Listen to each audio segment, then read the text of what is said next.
आइए दोस्तों law of conservation के कंसेप्ट को प्रैक्टिकली समझते हैं। देखिए यहाँ पर क्या हो रहा है, पहले ये समझिए। हम एक एग्जांपल लेते हैं। देखिए ये एक ट्रक है और एक कार है, ये रोड पे चल रहे हैं, ठीक है जी। जो ट्रक है काफी तेजी से चल रहा है, कार थोड़ी धीरे चल रही है, ठीक है। अच्छा, इन दोनों की अपनी मास है, गाड़ी और कार और ट्रक का अपना अपना मास है और अपनी वेलोसिटी है। तो मान लेते हैं कि मास 1 m1 जो है वो m1 जो ट्रक का मास है और u1 ट्रक की स्पीड है। और कार की बात करें, m2 जो है वो कार का मास है और u2 जो है वो कार की इनिशियल वेलोसिटी है। कुछ इस तरीके से हैं ये चीजें कि यहाँ पर ये है ना, ट्रक थोड़ा तेजी से आ रहा है। किससे तेजी से आ रहा है? गाड़ी से थोड़ा तेजी से चल रहा है, ठीक है। तो इसका मतलब क्या है, अगर ये तेजी से आ रहा है, ये डायरेक्शन में दोनों जा रहे हैं, ठीक है ना, इस डायरेक्शन में दोनों जा रहे हैं। तो थोड़ी देर के बाद क्या हुआ कि ये जो ट्रक है ना इस गाड़ी से टकरा गया, ये एक्सीडेंट हो गया यहाँ पे इसका, ठीक है। तो एक्सीडेंट को कैसे बनाएंगे, ये देखिए, ये चल रहे थे आराम से, तो भाई ट्रक बड़ी तेजी से आ रहा है तो ये टकरा गया, इससे टकरा गया। तो यहाँ पर क्या हुआ, यहाँ पर एक कोलिजन हुआ, ठीक है साहब, एक कोलिजन हो गया और एक इम्पैक्ट हुआ, ठीक है। अब देखिए law of conservation of momentum कैसे लगता है यहाँ पे, ठीक है।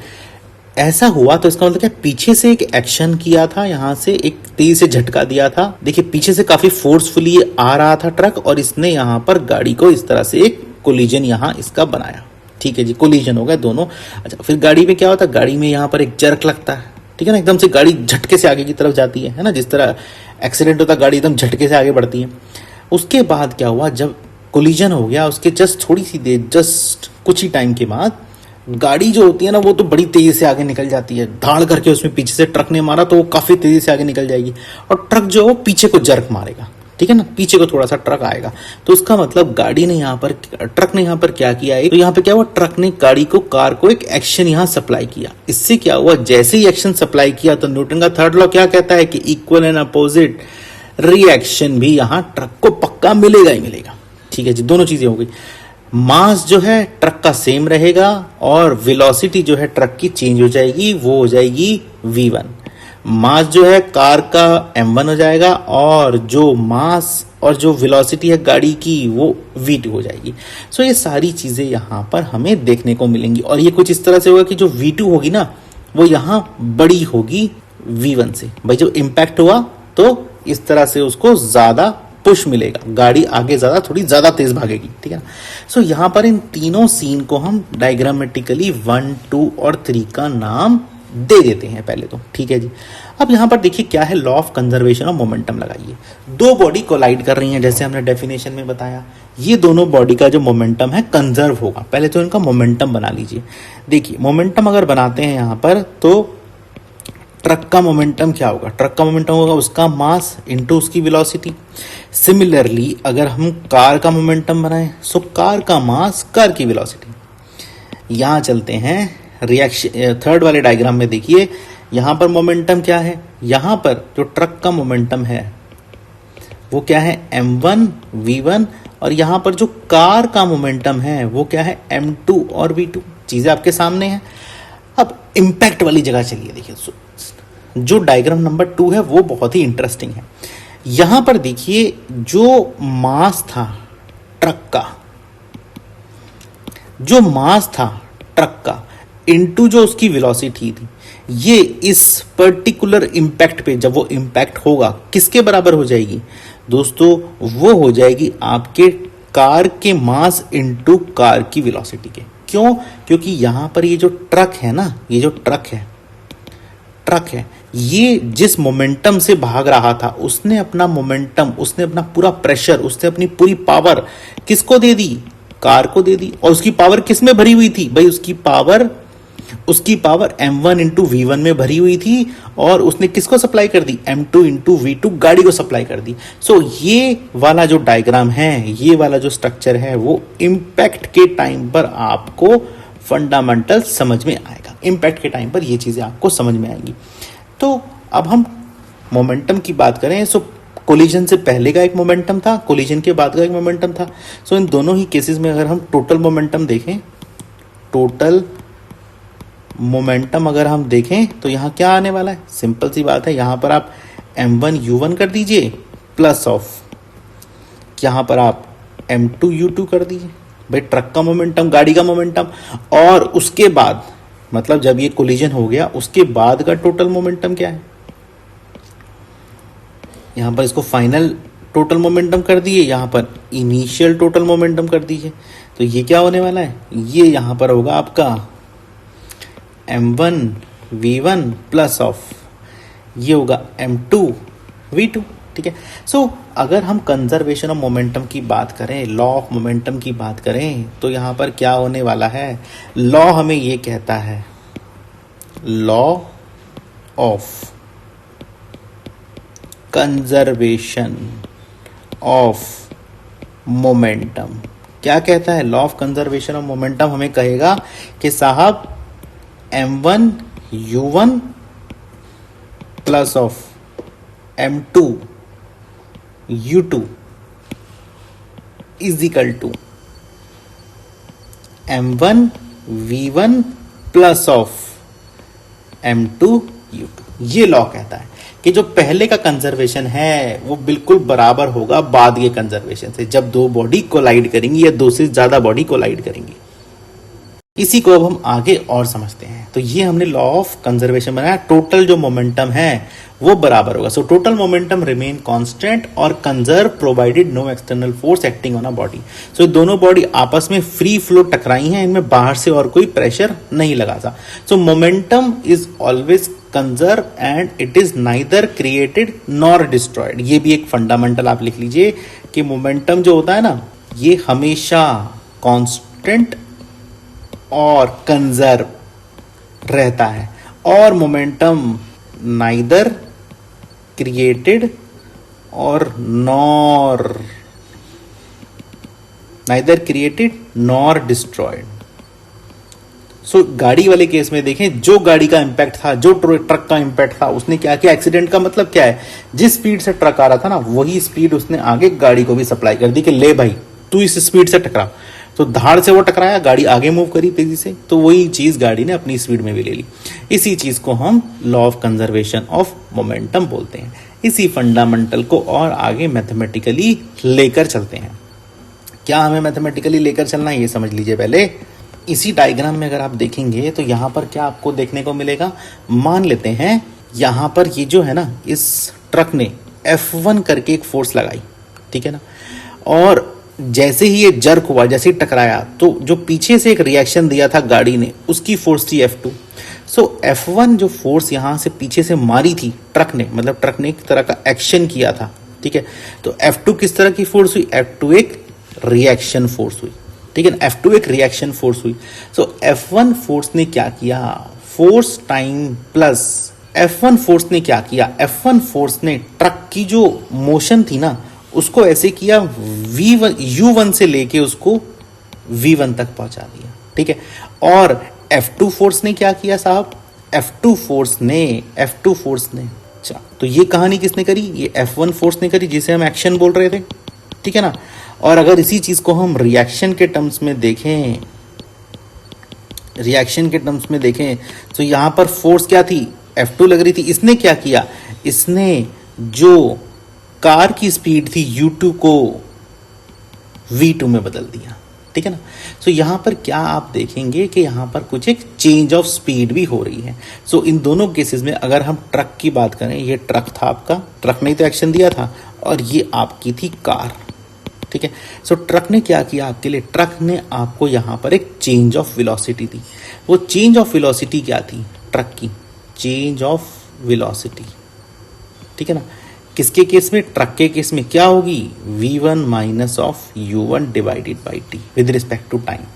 सिमिलरली अगर हम यहां देखें, so change of velocity car के केस में क्या होने वाली है, V2 minus of U2 divide by T। Same time है, इंपैक्ट सेम है, दोनों को टाइम सेम लग रहा है, ठीक है ना। तो ये एक चेंज ऑफ वेलोसिटी का कंसेप्ट यहां पर हम लेकर चल रहे हैं। अब यहां पर फोर्स में आते हैं। फोर्स का स्टैंडर्ड फॉर्मूला क्या होता है, force is equal to mass into acceleration, ठीक है ना, ये सब हम जानते हैं। ये क्या है, सेकंड लॉ ऑफ मोशन है, बहुत बढ़िया बात है। उसके बाद देखिए यहां पर जो ट्रक का एक्शन है ना वही कार के रिएक्शन में तब्दील हुआ है, ठीक है ना, जो मैंने बताया आपको, ट्रक का जो एक्शन है वही कार के रिएक्शन में तब्दील हुआ है। इसका मतलब क्या है यहां पर देखिए ये जो action by truck is equal to reaction by car, ठीक है। और एक्शन और रिएक्शन क्या होता है, फोर्स होती हैं। तो ये फोर्स है F1 is equal to reaction की फोर्स होगी नेगेटिव डायरेक्शन में, नेगेटिव ऑफ F2, ठीक है साहब। ये हमने बना दिया। इसको अभी यहां पर होल्ड कर लेते हैं, इसको हम इक्वेशन नंबर 1 बोल देते हैं, ठीक है। सो अब हम क्या करते हैं, सबसे पहले एक्शन बाय ट्रक इसकी अंडरस्टैंडिंग लेते हैं। देखिए ट्रक जो एक्शन ले रहा था वो क्या था, फोर्स थी एक, मैंने अभी बताया आपको फोर्स थी। वो फोर्स क्या थी, mass of truck into acceleration of truck, ठीक है। ट्रक का मास क्या है m1 इनटू एक्सेलरेशन क्या है, देखिए चेंज ऑफ वेलोसिटी, यही तो एक्सेलरेशन की डेफिनेशन है। ट्रक का एक्सेलरेशन क्या है, v1 minus u1 divide by T. So v1 minus of u1 divide by T, ये हो गया आपका ट्रक का एक्सेलरेशन, ठीक है ना। तो ये हो गया यहां पर F1। और अगर हम यही चीज को रिएक्शन के टर्म्स में देखें, माइनस लगा दें यहां पर माइनस ऑफ F2, तो वो क्या आने वाला है, देखिए mass of car into acceleration of car. Car का मास कितना है, m2 है, एक्सेलरेशन कार का कितना है, देखिए पीछे निकाला था मैंने, यही तो एक्सेलरेशन है, change of velocity divide by time. ये क्या है, v2 minus u2 divide by T. So यहां पर ये कहता है ये जो दोनों चीजें हैं, ये हमने एक्शन और रिएक्शन दोनों निकाल लिए, ट्रक के भी और कार के भी, ठीक है ना। अब इन दोनों के जो हैं इसको क्या करना है, हमें इक्वेशन नंबर 1 में इक्वेट करना है, ठीक है जी। कैसे करेंगे इसको इक्वेट, देख लेते हैं। F1 is equal to minus of F2, भाई action reaction equal and opposite direction. F1 की जगह आप इसको रख दीजिए, F2 की जगह आप इसको रख दीजिए, यहां पर ये माइनस आएगा, ठीक है ना। इसको सिंप्लीफाई करेंगे, ये आएगा m1 v1 minus m1 u1 divide by T is equal to, ये आने वाला आपका minus of m2 v2 plus of m2 u2 divided by T. यहां से इसको t से t कैंसिल आउट हो जाएगा, ये क्या बनेगा m1 u1 m2 u2, ठीक है। और यहां पर क्या आ जाएगा m1 v1 plus of m2 v2। ये देखिए ये क्या है, यही तो कंजर्वेशन ऑफ मोमेंटम है।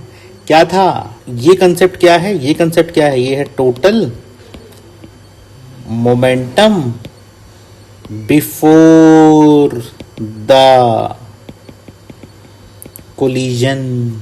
और ये क्या था, total momentum after the collision. So total momentum before the collision क्या था, लेफ्ट तरफ है, टोटल मोमेंटम आफ्टर कोलिजन क्या था, राइट तरफ है। यही तो देखिए मैंने आपको यहाँ कहानी सुनाई थी पूरी की पूरी मोमेंटम की, तो कहानी थी ना जो मैं बता रहा था, यही तो कंजर्वेशन ऑफ मोमेंटम बता रहा था मैं आपको।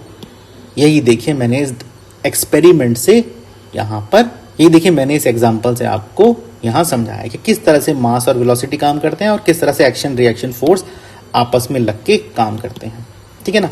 तो इस तरह से हम कंजर्वेशन ऑफ मोमेंटम की डेफिनेशन और डेरिवेशन समझ सकते हैं।